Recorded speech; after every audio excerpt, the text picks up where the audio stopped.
Body. Just checking my microphone's in the right place. Yeah, thank you so much for joining us for this event. Conscious time zones are a bit chaotic on this call, so if it's late or super early, thank you for choosing to spend your time with us.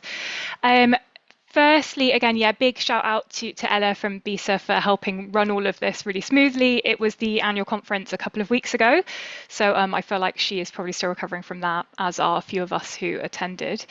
But yeah, so might be helpful just to kind of introduce myself, I suppose, before we get started kind of talking about what the point of this event is. Um, but yes, I'm an ECR who is also co-convener of the BISA Critical Military Studies Working Group, and there's been a few kind of conversations that I've been having with various different people about the difficulties and kind of challenges of doing our work that we're doing at the minute. So my work, I look at sexual violence within the British military, and I'm currently working as a research associate in a big project that looks at kind of broader high status, high trust professionals and the kind of nature and prevalence of sexual misconduct for those across in the UK. Um, so yeah, so that's kind of a bit briefly about me. Just a note on the working group itself. If it's something you're interested in joining, please check out the BISA website. We've got a little page, and you can also sign up for the mailing list as well. I'm now going to hand over to Megan, co-host, to introduce herself, and then we will just talk about kind of, just alluded to it a little bit, but kind of what we wanted to do with this event, this roundtable, and kind of what we hope to, yeah, our aims were for it. So over to you, Megan. Hi, everyone.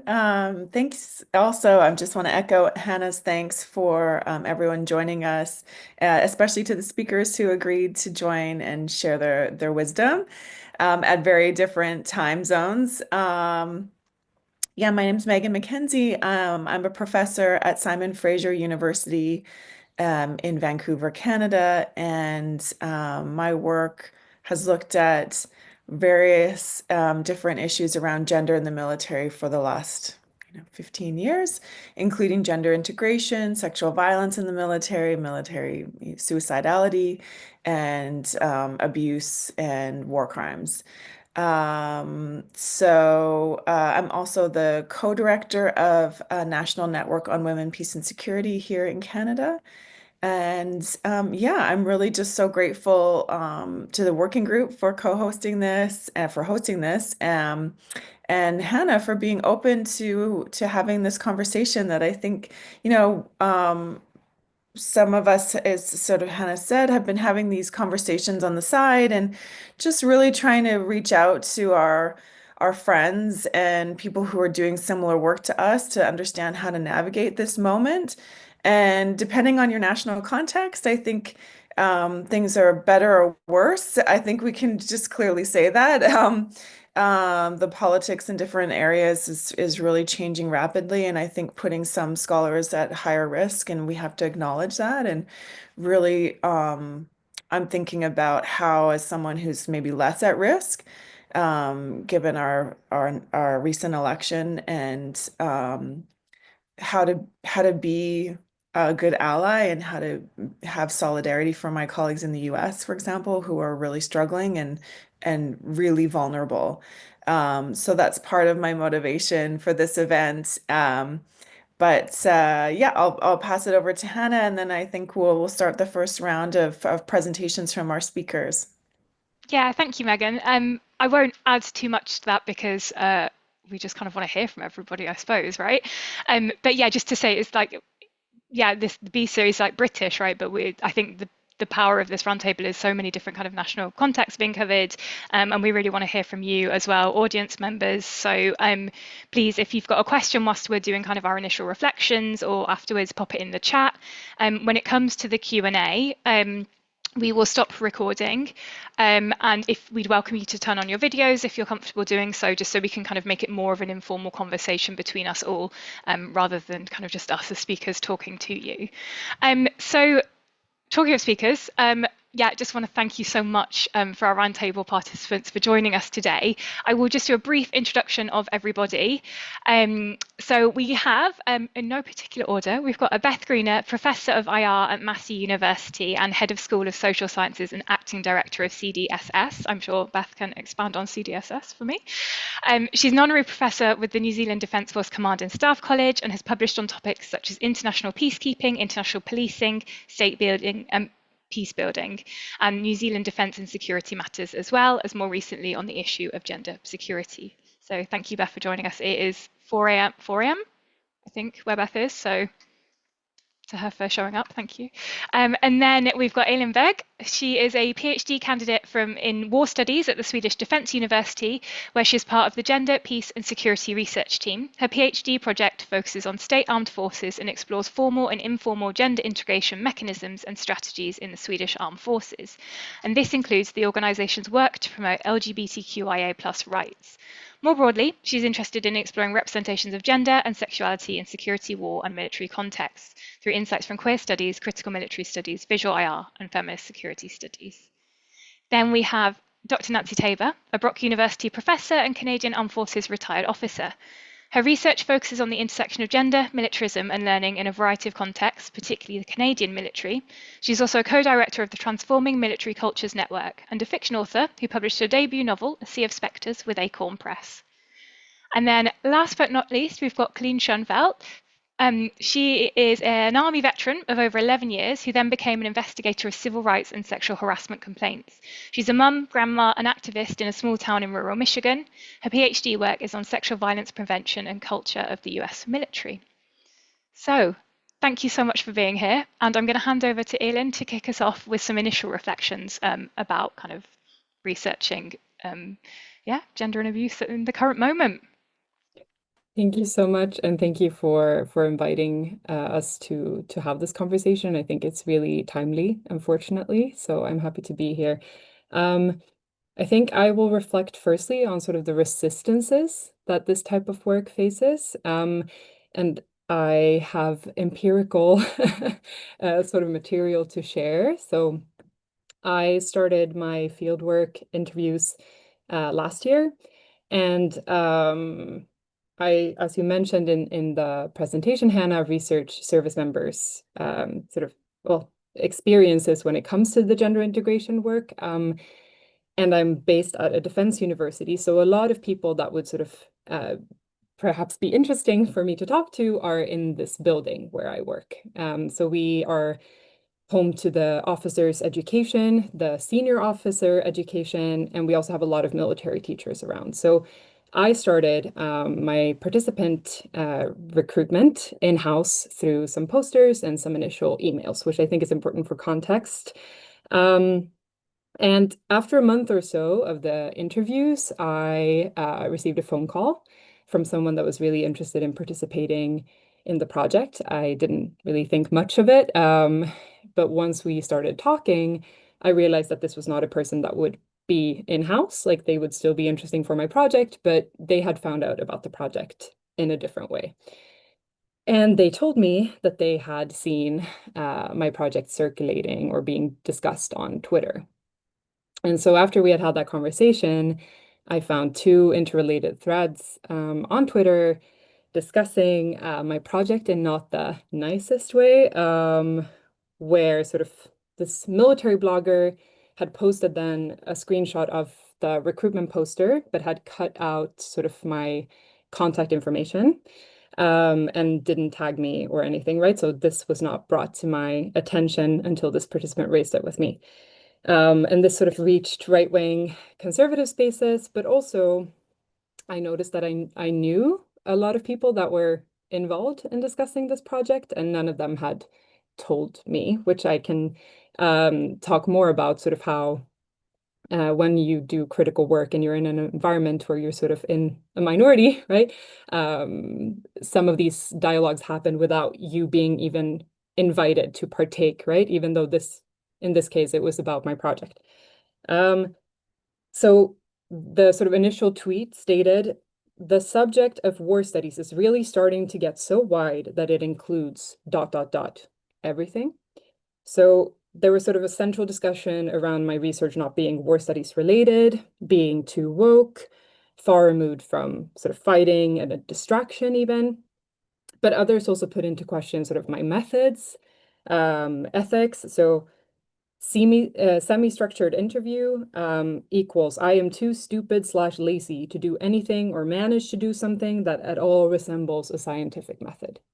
So these are just like a few examples and not even the worst ones. And while, of course, scrutiny of research is important from the public, from other researchers, the fact that I was not tagged, the fact that I had peers not telling me that this was going on and that we're sort of discussing the project behind my back is sort of indicative of how I think it feels to sometimes research these topics. People have an opinion of what you do, of your project, without necessarily even trying to understand it or not being interested in the dialogue, which feels frustrating when you're a person interested in the dialogue, right?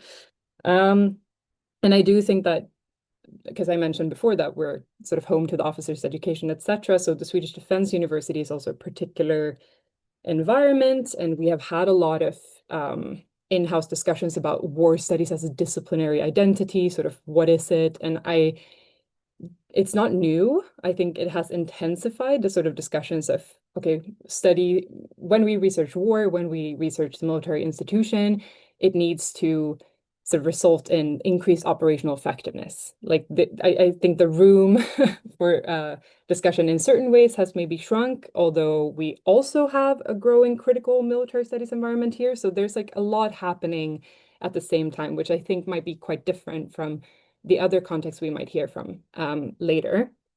Beyond the sort of resistance online, I figured I should also mention that, of course, we see backlash in terms of funding. I have experienced this directly, that my funding from the beginning came from a gender integration specific project, or half of it came from that, from the Swedish Armed Forces. And this has now turned into a sort of more broader sort of society and defense project where I'm the only one left doing like the gender integration stuff. And it's sort of like a smaller part of a wider project. So of course, funding is something for us to discuss. I also think that my project has been sort of redescribed. I find myself redescribing it and finding sort of different ways to pitch it or introduce it, especially to military contacts. And there's some room, right? You can be strategic about it, and maybe the fact that the Swedish military in particular has the sort of narrative of being particularly gender equal, being sort of very LGBTQ or queer friendly. That opens up some space for me to talk about these, but I definitely notice that it's shifting, not least after Sweden's entry into NATO.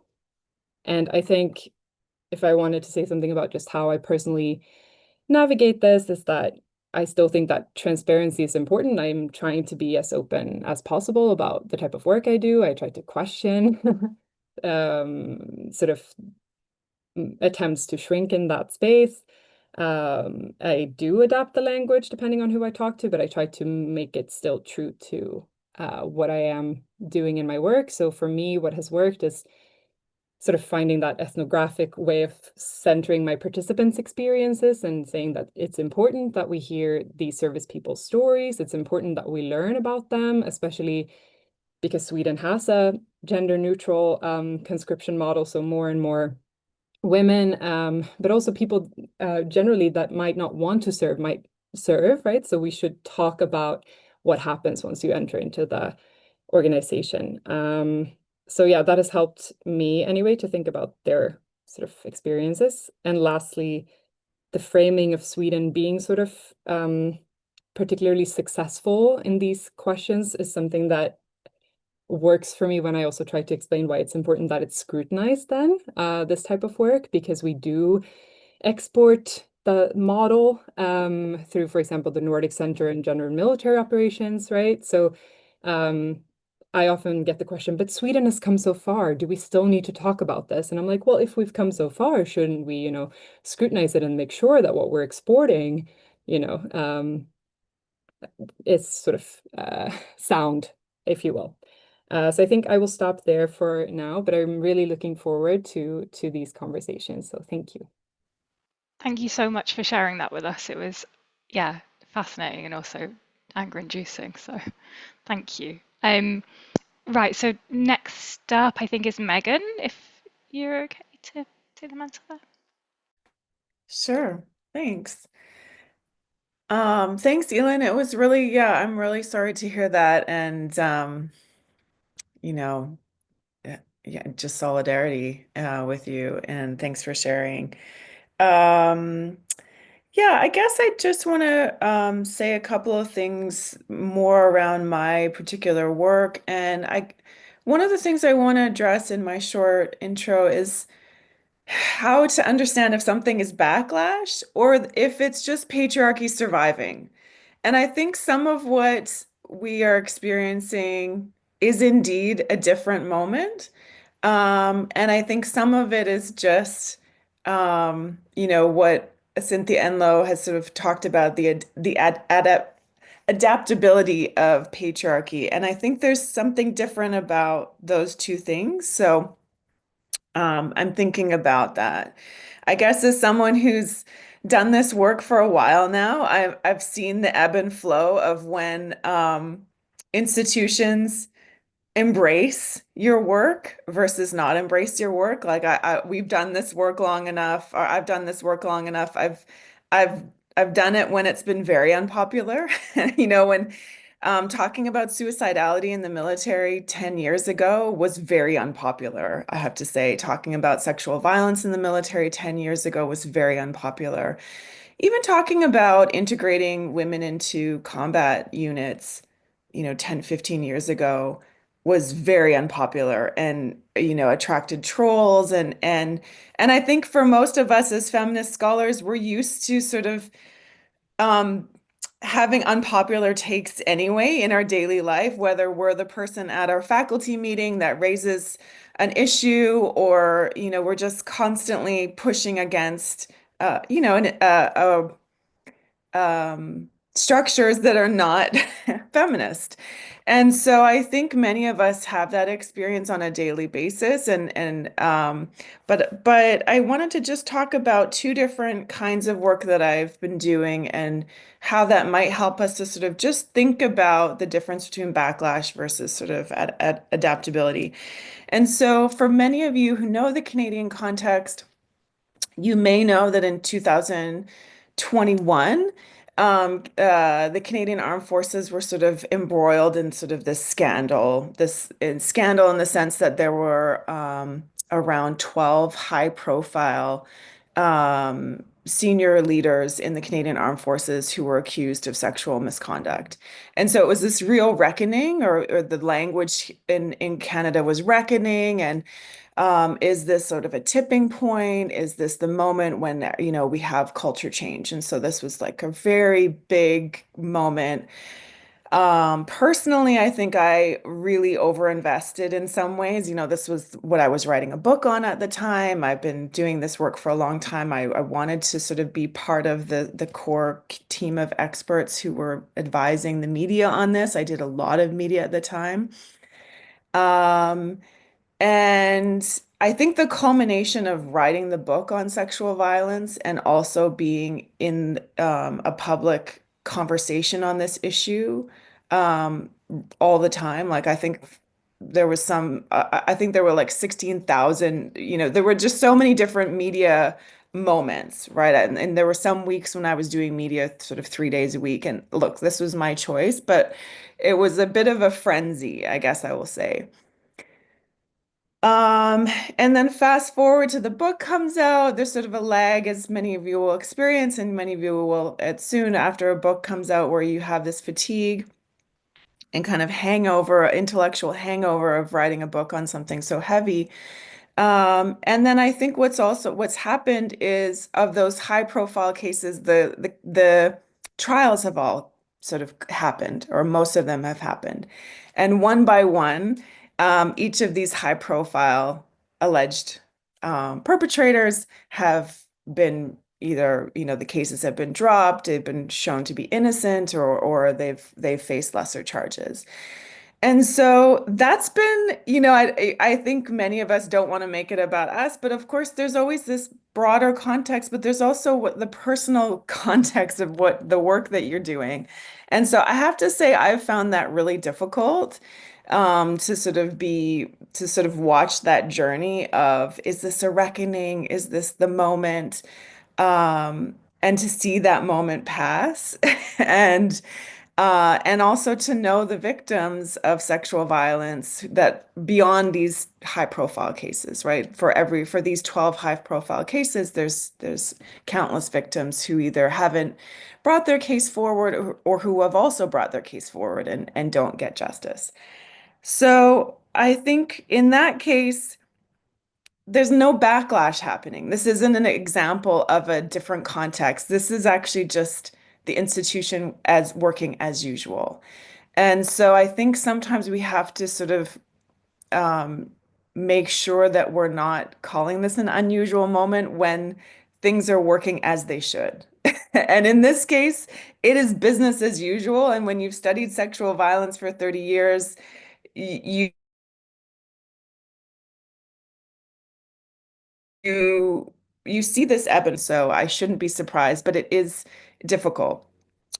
And then just briefly, the different context, all of this was happening as Trump is elected, um, and we have Hegseth coming in. And in some ways, I'm not making a joke, but I think if I could manifest my worst nightmare of like a human who could be in this role, this is who you're almost sort of disorientated in how perfectly evil this person is for this particular role. And the kind of history he's had and the statements he's made around women and LGBTQ. And so I think that is a different thing than the business as usual in the sense that this is a very particularly aggressive kind of rollback. And so the conversations around women in the military that were happening at this time, I found really disorientating, partly because you sort of think, I don't know if I can advocate for women in women's integration and have that same conversation that I had 10 years ago. And is there space for that? So I guess it's just, I think where I want to sort of show those two examples because I do think they're very different. And I think it's important to sort of make sure whether we're mapping out backlash or whether that's giving the institution too much credit in the sense where, because I think culture change activities need to be conscious of when it's a moment of backlash or when it's a moment of adaptation. So hopefully that's helpful. Thanks. That is, yeah, it's really helpful, and I'm glad my surname I think is up next. So I will jump onto what you were just saying, because essentially, I think I was going to say more or less a similar thing, right? So I'm coming from a UK context, and I've noticed there's quite a few names I can see on here as well. So excited for the conversation that's going to happen after with the other researchers who are working in the UK context. But this doesn't seem to be like, I mean, obviously it exists, but like this really explicit form of backlash. And instead, I was kind of like thinking around it and whether, kind of as you rightly said, like turn to Cynthia Enloe and like the persistent patriarchy, right? And whether it is just that it's incredibly adaptable. And I think, again, the beauty of having different career stages at this roundtable was I was kind of going to bring the question to the roundtable of like, how do you manage an ebb and a flow? Because I think having like done my PhD in sexual violence in the British military, I did it in a place that it felt like it was really gaining momentum. So like in 2022, we had the introduction of a zero tolerance policy. There was an unacceptable sexual behaviours policy. Recently, they've just announced the introduction of the Violence Against Women Task Force over here. So there's been all these measures that have been kind of, I suppose, forced into being by amazing work done by academics, investigative journalists, campaign groups, legal action done by people like the Centre for Military Justice, parliamentary inquiries. There's been so much work in this area. I think I was super invested in it as well and was like, it's a reckoning. This is going to kind of enforce change. And then at the beginning of this month, the Labour government published their strategic defence review. So it's like this big document that kind of details where they want essentially the defence to go, kind of its key priorities and where spending is going to happen. And they acknowledged kind of unacceptable behaviours, the language that they like to use. But and I don't know if this is just my reading of it, but it really seems to be that the language used around kind of sexual violence and that kind of stuff in the military, the language used to talk about it has changed massively since kind of this heyday of like, let's tackle it, let's stop it, let's stamp it out. Whereas in the defence review, it's very much couched in these really utilitarian terms of like, we need to stop it because otherwise we're going to not be able to retain staff. And it's all done for this kind of like, we need to recruit people, we need to retain them, we need to fight wars. And it kind of didn't, it didn't, I don't know why I was surprised, but I was like, oh, okay, we're not going to acknowledge kind of all the other like the fairness and justice and kind of all this nice kind of soft language that was used before to try and sell these policies. Now it's very much like, okay, Russia has invaded Ukraine, war is back. Like we're back in business, we're doing the serious things. And it kind of speaks to what Aileen was saying as well, in that it feels like our work is kind of slipping down the priorities ladder. And something I've just, again, I have no kind of answers to. I'm just kind of curious about everyone else's experiences of like how you manage this ebb and flow as somebody who is relatively new in their academic career. And how do you keep the conversation going when it seems like, certainly, I don't know if this is fair, but in the UK context, it feels like, it's kind of like, okay, your work, you've done really well, that's great, let's park it, let's do the war thing, and then we'll come back to it maybe after. I don't really know. So yeah, that was kind of I'll keep them short as well. But yeah, that was kind of just my reflections on things, because I was thinking really about how I don't think in the UK it is backlash. I think it is very much just, again, we're just seeing the inevitability of war supersedes everything, right? And that is something that is so hard to grapple with. And it's this question that we, as critical military researchers, we grapple with like time and time again, right? When the big question of war returns, nothing else seems to matter. So I think that was, that sounds pretty not filled with hope, but we'll hopefully come on to that later. I don't know. But yeah, so that was just some of my kind of initial thoughts and feelings to the prompts. So on that, I'm going to pass on now to Colleen. I think you're up next. If you're still there, I can't see your face. Hi. That's a lot. That's a lot to go after. So in my context, I'm coming from the US. I am a veteran. I served myself, and then now I'm a researcher and I study sexual violence in the military. And I I feel like I'm maybe the Cassandra at the moment. Don't be us, right? Don't be us, the US. You see what's happening here. Um, and there's a right-wing factions rising up all over the globe, and this is where it leads. I will say as a moment of hope that people in the US are standing up. People who have never protested in their lives, who are elderly, are sitting out on my local tiny corner here with walkers and chairs with signs protesting in our tiny rural red community. And so we're trying, we're doing what we can, but don't be us. And I'm glad that Dr. McKenzie spoke up about the leaders in charge of our military right now, because we've had this zero tolerance so-called policy for decades, really since Tailhook, where they've said that this is unacceptable. We cannot accept sexual violence or sexual harassment in the military. And yet our commander-in-chief is found responsible of rape. And our SecDef, our Secretary of Defense, is credibly accused of rape and domestic violence. And for me, it makes it very disheartening to continue to do the work that I do. I'm holding out hope because of my committee members like Dr. McKenzie, who tell me that it's more important now than ever to keep doing the work that I'm doing, because one day someone will know that someone was still doing this work, right? Even in this moment. And so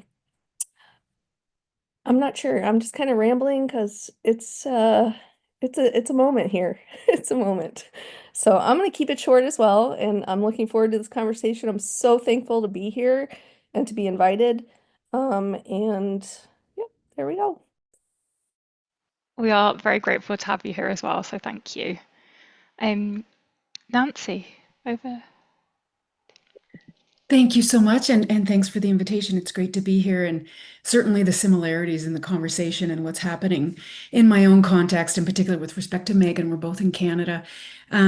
And so what I wanted to talk about is my work as one of the co-directors with the Transforming Military Cultures Network, and one of the co-directors of the network, Maya Eichler, is here as well. So if you have any questions for her, I'm sure she'd be interested in as we move on. So what it is, it's a network of people in the Canadian context working on the area of military culture change. And we have academics, emerging scholars, veterans, people with lived experiences, defense scientists, military personnel, and military leaders in the network, including peace advocates. So quite a different group of people all getting in the same room to talk about diverse views on what military culture should mean. And the basis of our network was looking at a critical intersectional feminist framework. So the root causes of harm in the Canadian military: sexism, racism, colonialism, ableism. And so over the 3 years of our network, one of the things we experienced was right-wing attacks, very similar to what Aline had, starting off in Twitter. And so when that happened, we're sort of thinking about, like, I've been working in this area since 2002, and speaking to the ebb and flow, what Megan was saying about that, and also Hannah's particular question, how do we manage the ebb and flow? I think one of the most important things is to just recognize there is an ebb and flow, and to say, we know this is difficult work and it's going to change the way it's received. And so my work has gone from outright rejection, accusations of being a traitor, particularly as a former military member myself, a traitor to the country, a traitor to the military because I dared question it, to sort of somewhat tolerance, to broad acceptance, and actually being invited and giving access to talk about this with the military, and also the funding that we got for the Transforming Military Cultures Network. For 3 years, it was $750,000 through the Department of National Defense, mobilizing insights in defense and security. So we had this brief window, which the door slammed shut in our face, I think in 2024, and then again in 2025. And so one of the things that we're looking at as we finished with the 2025, would we reapply for 2025 to 2028? We did decide to, because we thought that the work that we were doing, we had traction, we had a great group of people with us, and we wanted to continue with it. We suspected we would be rejected for an application because of the changing to the socio-political context, but we wanted them to say no to us. We weren't going to say no to a possible opportunity. So one of the things that I wanted to bring to this roundtable was the specific wording of the rejection for our application. So I think as academics, it's very common you will get rejected in an application, and it might not mean because it could be a very strong application. It's just there's other people where the funding goes to. But basically what we were told was culture change wasn't important anymore.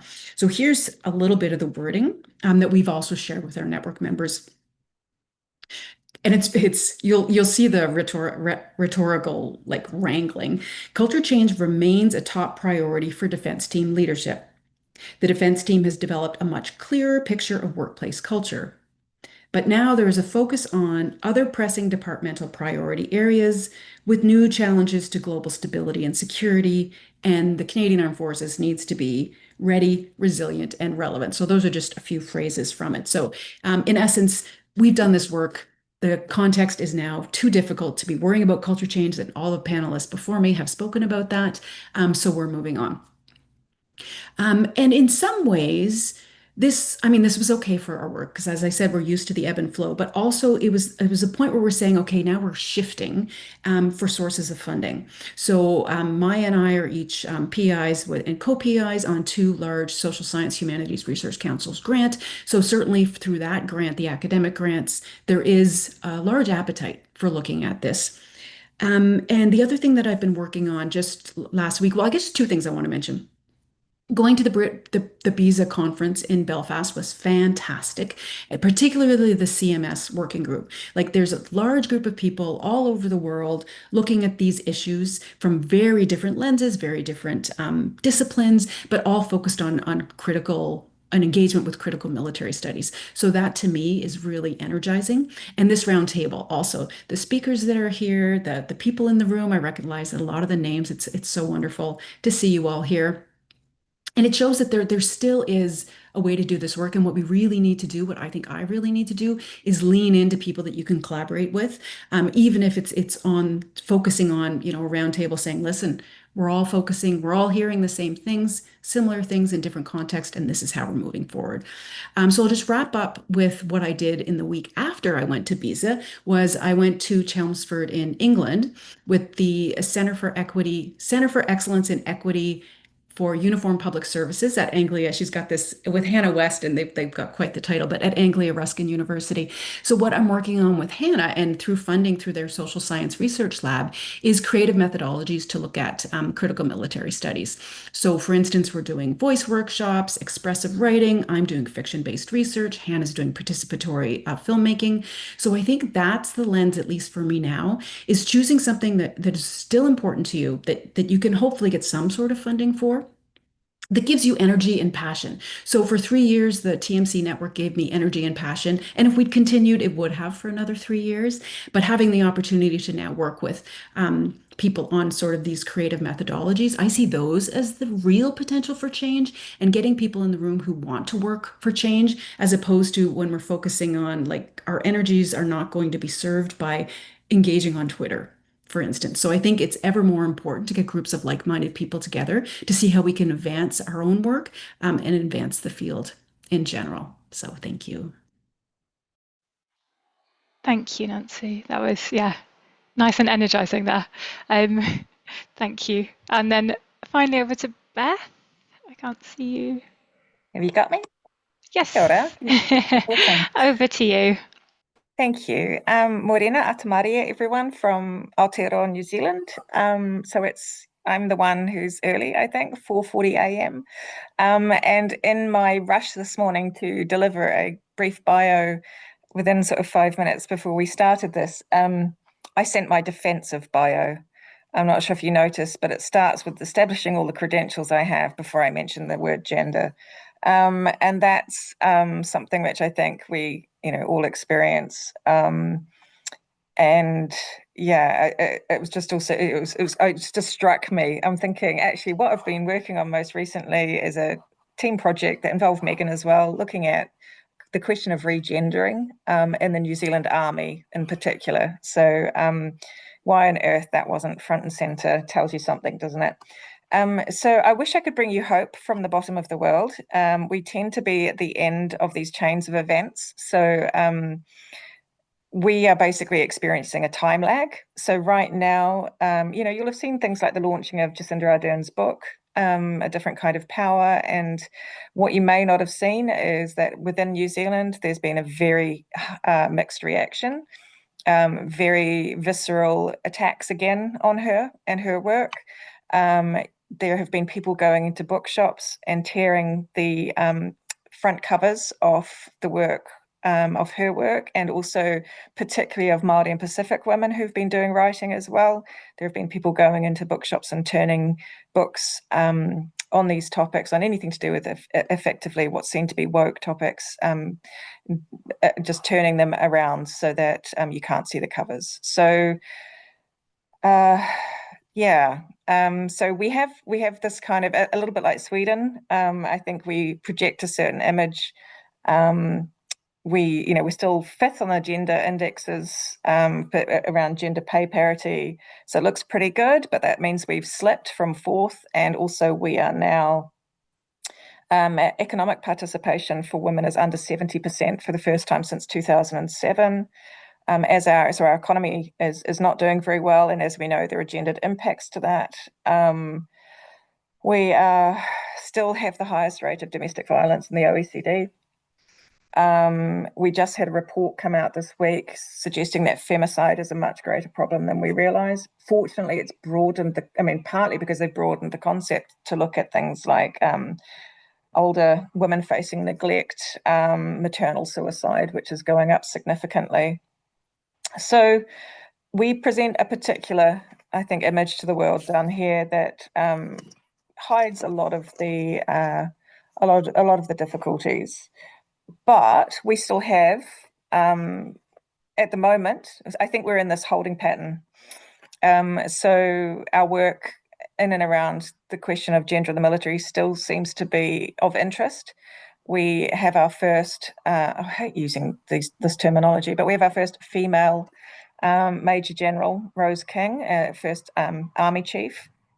But of course, I think what will start happening is we've had it, we don't need any more. That means the problem's solved. But of course, in New Zealand too, we've had 3 female prime ministers. We've had significant political participation of women. But we're in this really odd moment where we are seeing the whole war on woke come home to roost quite strongly. And one of the biggest concerns, like I guess elsewhere, is it's not in the form of political appointed, obviously, explicitly misogynistic men. It's in the form of both some of our Māori ministers, so some of our Indigenous ministers, and also in some of our women as well. So I think it's a really difficult point in time because many New Zealanders, I think, look at that and think, well, if that's what women think, that we don't need diversity targets or we don't, need to be considering this anymore. And if that's also, Māori are leading the charge to Māori or Indigenous population make up about 15, probably closer on 19% now of the population. And there has been a debate in New Zealand about, since 2014, what we call the Waitangi Tribunal here, which looks at colonisation and settles that, has effectively decided that our Indigenous population never ceded sovereignty. So the ramifications since then have been about how to have the possibility of co-governance, if that's possible. We're seeing all of that pushed back. So, and it's being done in a number of quite underhand ways with the introduction of various bills into Parliament, some of which capture attention and a lot of flurry of submissions, and some of which don't. So we're kind of in the gender issue is very much, I think, in New Zealand right now, the main attacks are around the question of Indigenous rights, but sneaking in behind all of that is everything else. So yeah, it's a way of unpacking anything that's considered to be woke. So I guess from my perspective, that means we still, for the very first time, we've got some great things happening, but we're not necessarily going to retain that momentum, or it will be seen as not needing any more effort. I am worried about that. We're also seeing the sneaking in of New Zealand needs to consider hard power quite a lot. Typically as a country, we're relatively non-militaristic, small power. So I'm not sure if people are aware, but our entire defence force, including all arms, so air, navy, now information, cyberspace, as well as army, are about 10,000 strong. So as a country of 5 million, that's, it's a small component, but we've just seen defence spending raised to 2% of our GDP, or just over 2%, a new defence capability plan, but similarly, all the effort is on equipment. So defence education is being cut, and I suspect anything in the culture space is being cut. I haven't seen it yet, but when the pressure comes on between drones versus well-being, I suspect it will be well-being that will be under pressure. So we can come back to all of that. I'm sorry, it's 4 a.m. I'm not very articulate right now, but I think there are a couple of things we can hang on to. From my perspective, one of the things I have learned from my Māori colleagues is the fact that they just keep fighting every day. They get up every day and they fight every day just to, you know, we talk about the fact that institutions don't reflect feminist values. I think they don't reflect most of the world's values. I think a lot of our institutions, they reflect very white, very Eurocentric, very patriarchal values. And so I take great, I am incredibly just blown away by the energy and effort that my Indigenous colleagues have to put into stepping foot into a university every day. Even one that claims to be, you know, seeks to be treaty-led. And the institutions too, so that's something else which is happening. Army and the other services are asking, do they serve, you know, how have they served the different cultures? Not just, so I think what I'm saying is, I hate using this terminology, but there are force multipliers for us in terms of, you know, some of the other efforts that we want to have happen in the Indigenous spaces and the intersectionality spaces. And I think it's a bit like the other day, I was giving a talk and I said, you know, most countries in the world are small states, right? We are the majority in terms of, you know, women, people of color, people of all forms of sexuality, all forms of ability. And I think that to me means that if, at some point, it's going to win out. And so I take great succor in that, I think, going forward.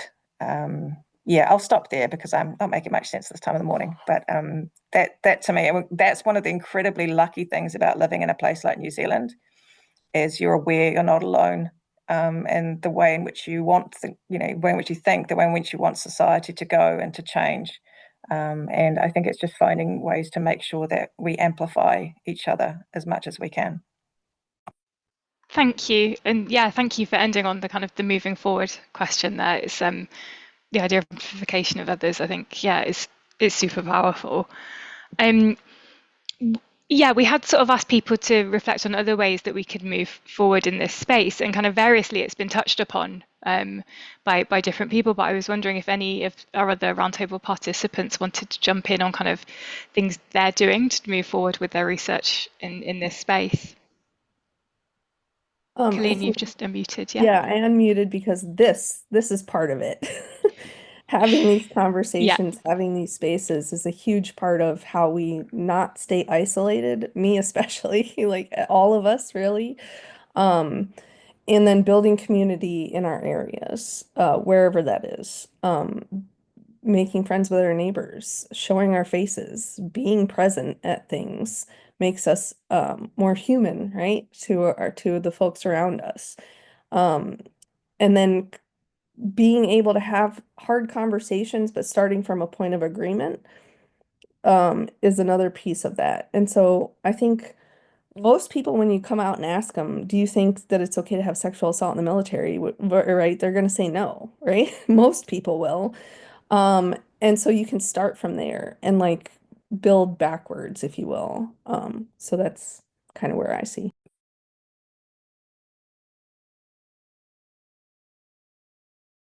I just wanted to echo that I think that allies are, you know, key. I think that can come in many different shapes and forms, that allyship. But for me, even like colleagues here that do very, very different things, having, you know, these important conversations, or I think at BISA, this working group is like one of those spaces that I've come to really appreciate too, because we're able to have that conversation.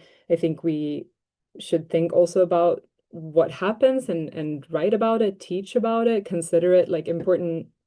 For example, like to me, what happened on Twitter and sort of what was going on there is just metadata for me on how sort of gatekeeping works in the military space, on how like rearmament functions, and what it obscures. So I think again, we sort of teach, we talk, we share, and we seek allies where we can find them. Yeah.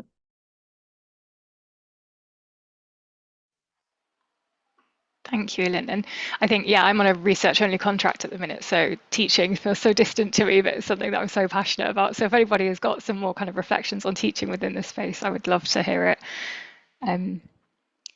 But yeah, unless I've just seen a hand raised, which I think is us going into Q&A. Have any of the other roundtable participants got anything else to share just on a final? Beth? I'm just thinking, I think also those of us who have gone through this, or are older or have positions of power, finding ways to make sure that we try to bring younger scholars along, and on that note, I'll kind of, if people need anything from me, just, I think we're often a little bit reticent about asking for help, sometimes particularly junior women. And I met Cynthia Inlow a number of years ago, and I couldn't believe how generous she was. And I would like to be the same. So I think many of us who are in more senior positions would be very happy for younger scholars to reach out if there's anything we could do to assist. Yeah. That is greatly appreciated as an ECR to hear that, so thank you.